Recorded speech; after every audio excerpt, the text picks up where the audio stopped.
Hello, everyone. Jak Syn here on behalf of TourFiend.com and Future Daze, and today it's another exciting episode of Artist Interviews. Today I'm sitting with Tom of Occams Laser. How you doing today, Tom? Very good. Thank you very much for having me on. Well, thank you for being on the show. You know, I know with everything going on and how busy you've been, I know it's kind of crazy out there, but it seems like you're making the best of things, right?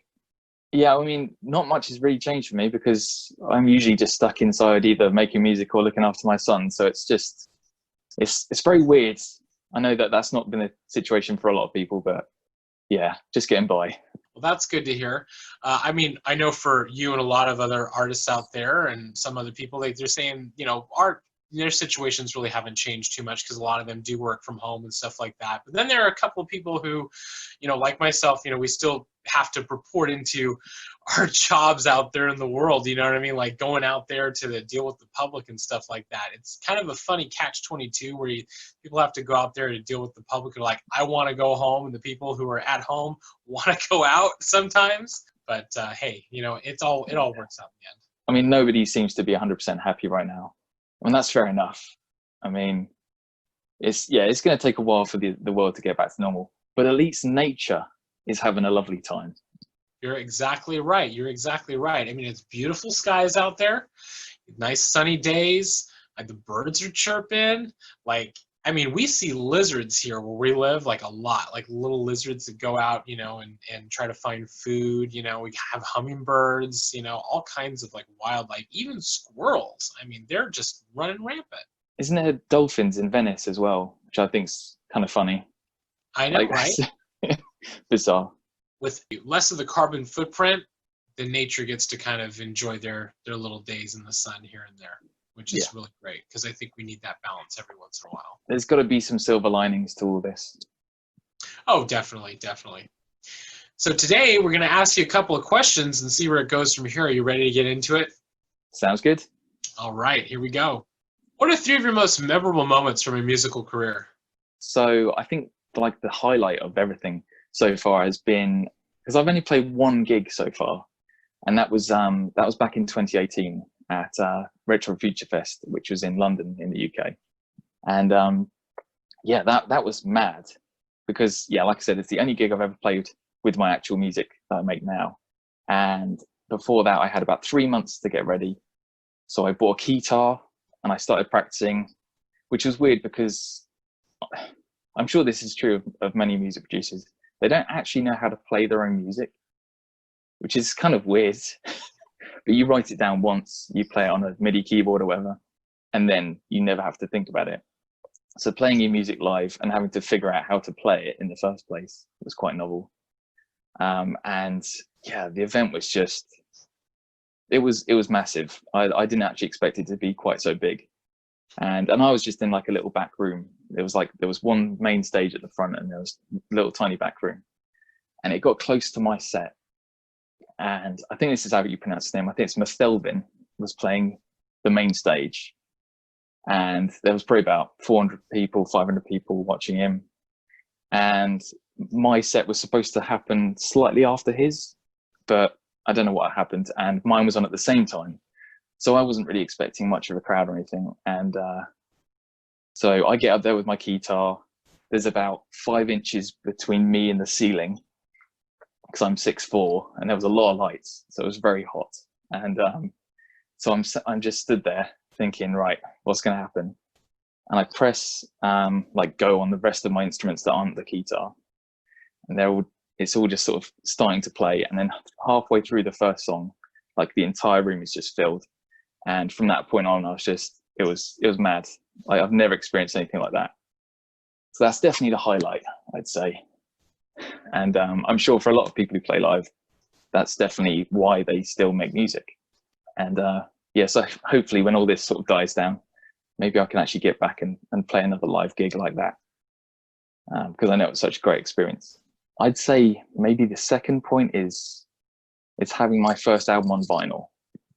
Because I know that before that, I was making digital music and it was just digital pretty much. So it didn't really exist. And then, I mean, I had a few cassette releases before then, but having like vinyl and having this big circular platter in front of you, and it's your own music, and it's also my own artwork. So it was having this massive physical thing I can look at.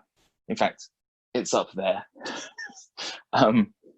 It's really inspiring to myself, which is that's the most egotistical thing I could probably say, that I inspire myself.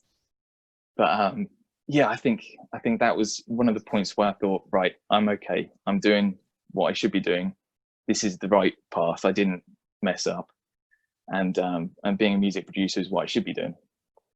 And that's kind of been the same ever since, I think. And a third point would be, I think that the stage when I actually changed genres was a bit of a weird one. It was back in 2016. I released an EP called Force Majeure, which had a lot of vocal tracks on it with me singing. And 2 of those songs were actually dedicated to my girlfriend at the time, now wife.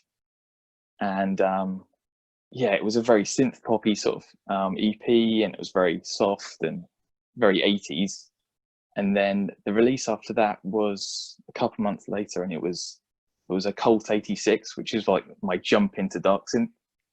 So it was the most sort of opposite releases I could have ever had, and that was a bit of a jump, because I was getting bored of writing sort of lighter music, and so I didn't really know if it was going to work out, having this big jump towards more of a dark synth sort of style.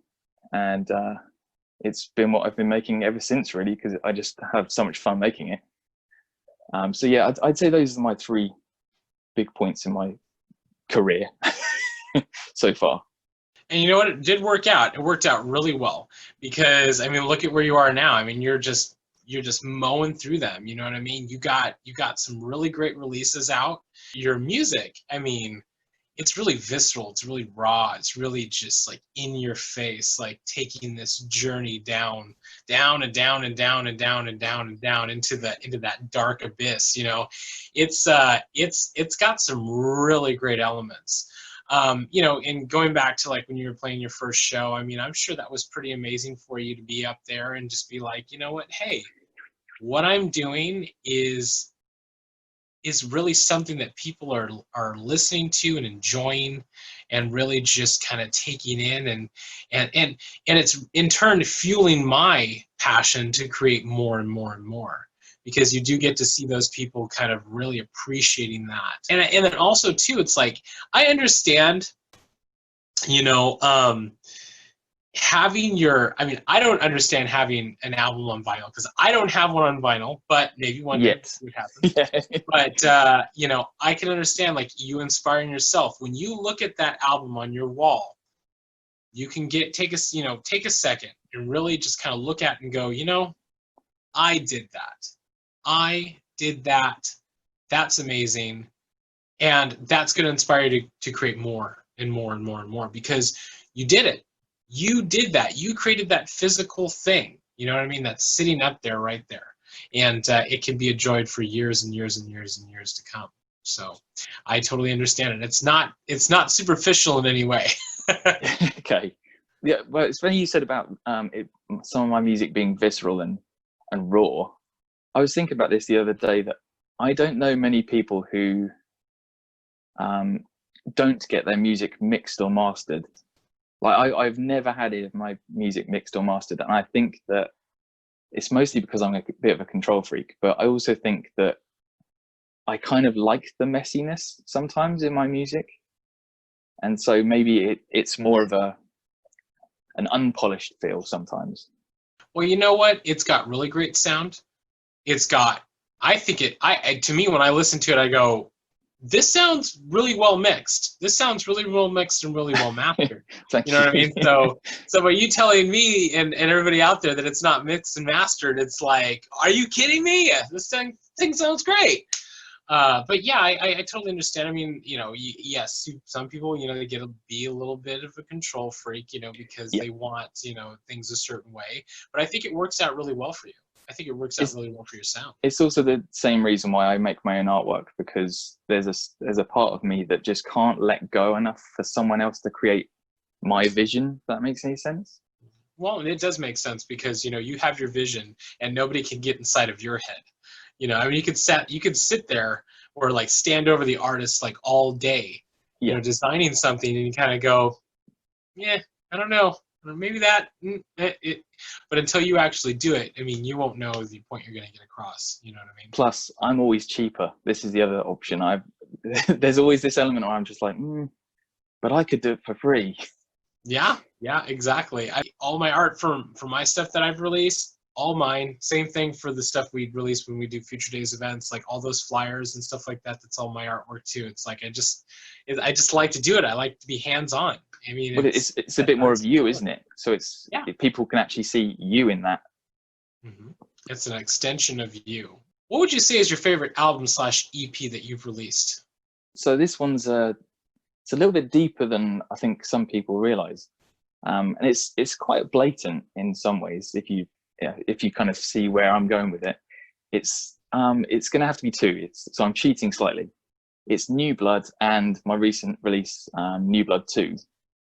And the reason for that is both were written when my wife is pregnant, which is kind of weird. So it's the New Blood is literally me sort of celebrating that I'm going to have another child, if that makes any sense.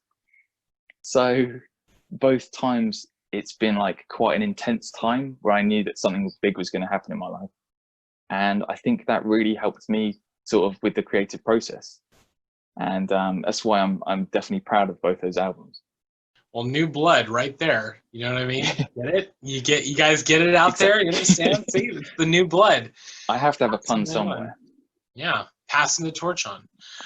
And they are really great releases. You know what I mean? New Blood 2, it just came out at the beginning of June. I mean, talk about a collection of really amazing, just like in your face, like, it's like a punch to the throat. It's so good. I love it. Thank you. It's like, if you want to to everybody out there, if you want to get pumped for anything, listen to that album. Listen to that album, New Blood 2, right now. Pop it in, listen to it in its entirety. It's really great, okay? You are going to get pumped. You are going to get jacked. You are going to be ready to take on the world when you listen to that album. And so congratulations on it. I mean, it is really good. Thank you very much. I'm glad you like it. I hope I kind of had like a gym vibe with the aggression in there. Hopefully people don't go too mad. Exactly. They're gonna be in the gym like you know what I mean? Yeah, like, don't hurt yourselves.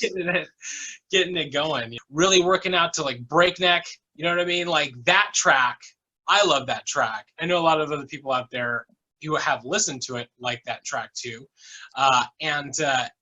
Like I said, everybody out there, take a look at the album, get it, listen to it in its entirety, because every track is just more and more and more and more and more. It's another layer to the awesomeness that is New Blood 2. So enjoy it. I'm really glad you like it. Breakneck was a funny one because I actually decided that had to be like one of my fastest tracks. So I think it's something like 166 BPM or something mad. So that kind of helped with how fast paced it was going to sound because it's ridiculously fast paced. Well, you know what? It worked. And, I mean,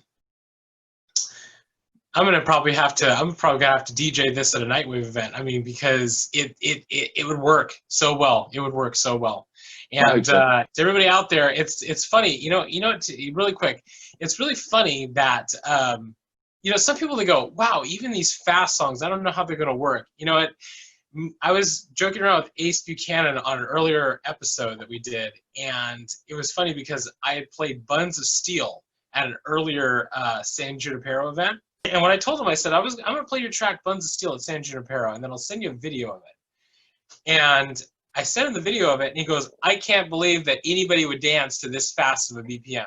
And I even brought it up. I even brought it up higher. I was like somewhere around 170 or something like that on it. And people were still dancing to it. So people out there, if you have high BPM songs, don't be reticent to release it or put it out there, because people will dance to it. People will get jacked to it. People will get pumped to it. So. It sounds like you're putting out like a challenge to find what is too fast. Yeah, exactly. What is too fast for people to dance to? Let's do that. That's a challenge there. Okay, maybe the next album I'll try and figure something out. Let's go 300 BPM. See how that works out. Yeah. I mean, the problem with that though is that when you get to a certain BPM, you can just dance half as fast. So you just dance to every other beat. So there must be some weird middle ground where it's almost too fast to dance half speed. I don't know. Blows my mind. Yeah, it's like you're trying to find some type of groove, because I think we're so used to like this kind of like, you know, like 100 to like 100 to like 135, like niche somewhere in there. Yeah. Where people like really like to do it. Like 135 is kind of fast, but like I think that there are a lot of people that are like faster, faster, faster. I want it faster. So maybe we'll just have to have a dance contest. You know, we'll have to do an online dance contest and see what the best BPM is. We'll have to see. That's kind of scary. But interesting. Definitely interesting. Yeah, I think we owe it to science.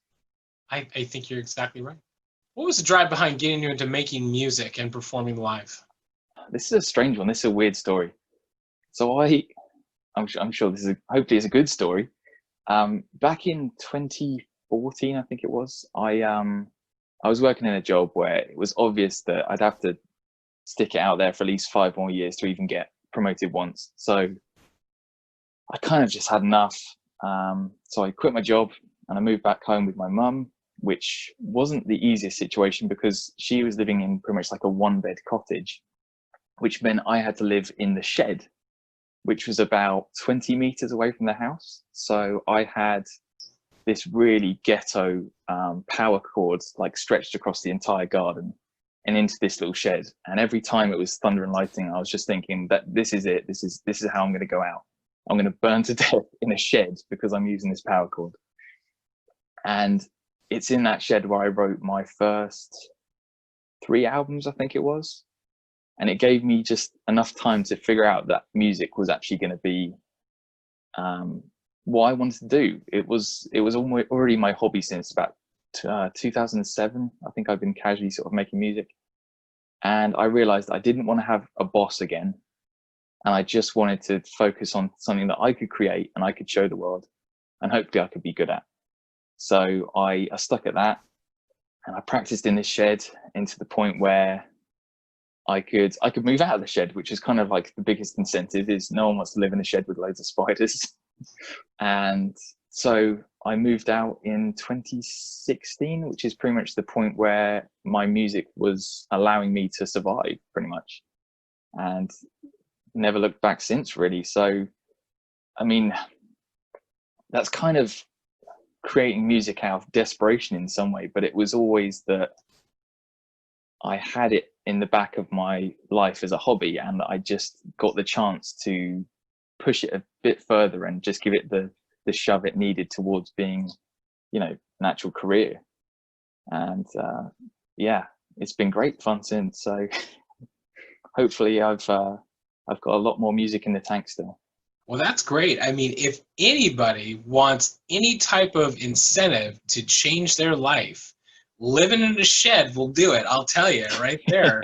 You know, if that's the thing. It's like it doesn't have to be a literal shed, you know, a metaphorical shed. It's like, yeah, you want to change the things in your life, you got to work hard at it, and you got to be able to listen to the universe too. It's like, just because something doesn't happen like right away doesn't mean that it's not going to happen. You know, it just maybe means that it's just not that right time at the moment. But you will get to the point. I mean, I was lucky that my mum was supporting me and kind of like paying my way to, you know, surviving in a shed still. So, I mean, not everyone has that choice. Some people have to have a job to survive. So I was quite lucky in that respect. But yeah, everyone's got their own shed in some way, haven't they? So it's just figuring out what you want to do in your life instead of either listening to what other people think you should be doing or, you know, what you feel like you should be doing to impress someone else. You should always just try and actually follow what you want to do as a dream. Definitely. I mean, you got to find that thing, that one thing, you know what I mean, that you want to do, and you got to work as hard as you can for it. It's like, you know, with creative people, it's kind of hard sometimes because, you know, being creative or being an artist, you kind of go like, I want to write something, or I want to paint something, or I want to draw something, or I want to, you know, make some music or something. And sometimes their brain is pulling them in all these different directions and they can't really focus on one thing. But I think if you can focus a lot of your energy into one thing, you can really expand on that and really push yourself out of your situations. And then, you know, of course, do the other things here and there, but really just kind of focus wholeheartedly on one thing. You can really make some amazing stuff happen. Yeah, I think it's always nice to actually have a proper focus as well, because if you have, let's say, 17 different hobbies, you're never going to be as good at all those 17 hobbies as you are if you put all of your efforts into one. And then it might not become a hobby, it might become something bigger. So I know you've got to figure out what you actually love doing, and hopefully if you find something that you can keep being inspired to create in whatever avenue that might be, because that's the hardest thing. I mean, I know a lot of people who they'll create 1 album, 2 albums, and then they'll think, oh, I'm just not finding what I need to spur me on. And I think for a lot of people that can put them off. But sometimes it's those stumbling blocks that you need to figure out why you can't get past it. And then once you do, you've got the magic code to creating, really. Yeah, exactly. I totally wholeheartedly agree with that. And I'm sure a lot of other people out there will agree with that as well. And another thing to everybody out there, don't run a power cord from the inside of the house out to a shed, because in a lightning storm, that is really bad. You will die. Yeah, exactly. A little story for everybody out there. At my old place, I had a orange extension cord daisy chained to a six port adapter. You know what I mean? Running air conditioning through that, and I started a little fire in our old apartment. Wow. Yeah, well, I guess it got pretty warm then. You know what I mean? Exactly. It got really warm really quick. No, but you know, the fire was extinguished. It was like nothing. It was like a little small thing. But you know what? Hey, I'll tell you, you know, in life, things are going to happen. Things are going to, you know, throw you curveballs. But it's all in the way that you pick yourself up and handle it and move on from that. So focus on your dreams and make them a reality, no matter how crazy they may be. And don't mess around with electricity is pretty much the motto as well. Exactly. Don't mess around with electricity. Yeah. Don't try to pour water on a fire. That is an electrical fire. What are you looking forward to accomplishing the most moving forward? Well, there's a lot of things, really. I mean, one stage of my career, I do hope that I might have enough spare funds and things to actually maybe explore some avenues, like getting my music mixed or mastered professionally, or even hiring an artist to do my art. There's a lot of things, but I don't tend to aim big and say, oh, I want to be on Virgin Records or Sony or whatever. It's more a case of pick a few things that are very achievable and then just achieve them, instead of trying to shoot for the stars and, you know, not even getting into orbit. It's weird as a music producer, because there's so many of us. I mean, we can't all get the same deals, and we can't all be quite as mainstream, or, you know, people aren't gonna, there's 6 billion people, but there's no way that you're going to appeal to every single one of them.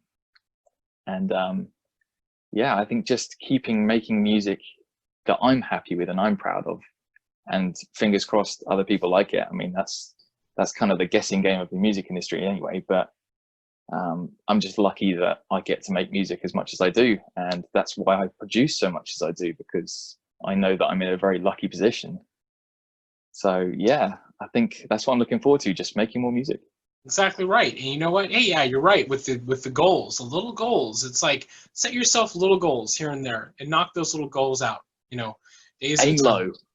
You know, start low, you know what I mean? And then start building up, you know, little bits at a time, you know. It's like, if you have a really big dream, right? You got to go, this is the dream that I want. This is the top thing that I want. But you also have to realize you have little goals to knock out as you're heading towards that big dream. Little goals here and there that you have to knock out. Because you kind of like, if your dream is to open a music venue, right? Those little goals that you got to get through first is you got to, You got to drop your business plan. You got to find out the place where you want to do it. You got to get the proper licenses and so on and so forth. But, you got to knock out those little goals as you head up there. And nothing happens overnight. Exactly. Nothing happens overnight. Sometimes it'll take years before something happens, but it will happen if you work hard at it. Isn't there a quote about it takes, I think it's 10,000 days to make it overnight? I think that's the quote. I think, yeah, you're right. I think, I'll have to look at that quote. I'll have to check that. Yeah, it's something along those lines anyway. But hey, you know what? You're right. It takes time, and you can't rush things, because if you rush it, you'll never learn anything. You'll never learn anything. I mean, if you have a lot of money and you go, I want to own a music video right now, or I want to, own my own plane right now. Okay, here, I just bought my own plane. Do you know how to fly it? Do you know how to, you know what I mean? Do you know how to read the gauges and things like that? No, I bought the plane. I want to fly a plane. I'm like, well, you have to learn how to fly the plane before you can fly the plane. Yeah, so I agree. I completely agree. I think that staging your aspirations is better, because it means that you've seen the way and you've experienced the fun of just the journey instead of just looking towards that end goal. So you have fun instead of just feeling like a failure until you've succeeded. Exactly. This is getting very philosophical now. I know. See, it's funny how these conversations end up that way. Hey, but we're not gonna get into philosophy right now. We're just gonna kind of touch on the tops of it, because we can get into these debates and these things all day. I love to do this stuff, but I'm sure we'll save that for another episode. Well, I mean, my name is Occams Laser, which is kind of a philosophical pun anyway, so it was bound to happen, really. You know what? We'll have to do another episode later on. We'll have to go, Jak and Tom of Occams Laser talk philosophy. You know what I mean? Done deal. Go. What positive message would you give your fans out there? I think right now, the kind of key message that I think people need to be aware of is that it's not to look at someone else's life and assume that although they might have achieved something, it's not something you need to achieve, and not to be jealous of other people's successes. And I know right now everyone's stuck inside and all they can do is witness other people's lives. But it's so easy to feel like a failure because you have seen someone else succeed and you're equating your life to theirs, but you don't know anything about their behind the scenes life. And I've seen a lot of people sort of get down in the dumps about how they're seeing all these people do things that they can't do, or they've made more money than this person, or they've released more music, or loads of things. And I just think that both my fans and other creators, I think, just concentrate on you and be kind to yourself and just enjoy what you're doing. And if you're not enjoying what you're doing, you're clearly doing the wrong thing. You need to find the right thing that makes you happy and isn't destructive, and that you can keep doing and keep making yourself happy, because there's enough misery right now. So yeah, another philosophical message, really. You know what? Wise words right there from Tom, everybody. Everybody out there, take those words in. Your successes are not somebody else's successes. So don't base your success on somebody else's. Exactly. Because it has to be your own. It has to be genuine. It has to come from you. It has to be the thing that makes you happy. And I think you're right. A lot of the time we do get sidetracked with seeing other people's successes in the world. We constantly try to compare ourselves to other people going, I want to be like that, or I want to do this, I want to do that. But you can do those things. You can do exactly. that. Just because you're not doing them right now doesn't mean that you can't do them. I think, I guess it brings it to that quote. You ever heard of that quote, FOMO, the fear of missing out? Oh yeah, absolutely, yeah. So yeah, just exactly because, yeah, it's exactly that. It's like, don't have a fear of missing out, because you yourself can do those things as well. We as human beings are very ingenious, and we can adapt and do all kinds of amazing things. And we're a lot stronger than we give ourselves credit for.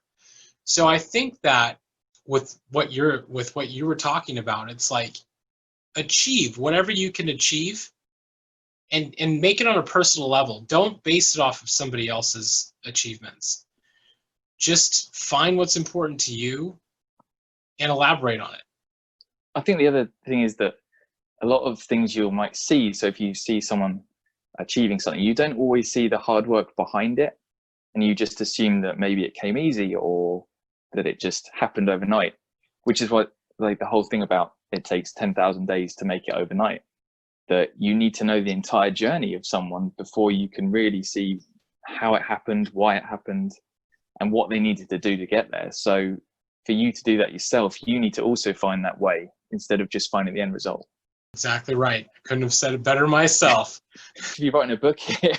Yeah, you should be writing a book. You should be writing a book. I would love to see you write a book. With another kid on the way, I've got no time. Well, hey, New Blood 3, you know what I mean? On hardcover. Yeah, maybe I should turn it into a book series. Exactly. Or do an audiobook. You never know. Do you know what, my audiobooks? No, now you're talking. No, I haven't got the time. Well, you know what? Thank you so much, Tom, for taking the time to sit down and have this conversation. Thank you to everybody who tuned in today. If you like this episode, be sure to like and subscribe to our Tour Fiend YouTube channel, as we have many more awesome artist interviews on the way. Thank you, Tom, and everybody out there, be sure to check out New Blood 2. Amazing release. Got some really amazing stuff on it, and you're going to love it. I'll tell you, from me to you, you're going to love it. So I look forward to seeing you again next time. Thank you so much for having me on the show. And yeah, seriously, guys, catch more episodes because these are great. Thank you so much. And you know what? Sooner rather than later, everything awesome is going to happen again. To everybody, dream it, build it, let it grow.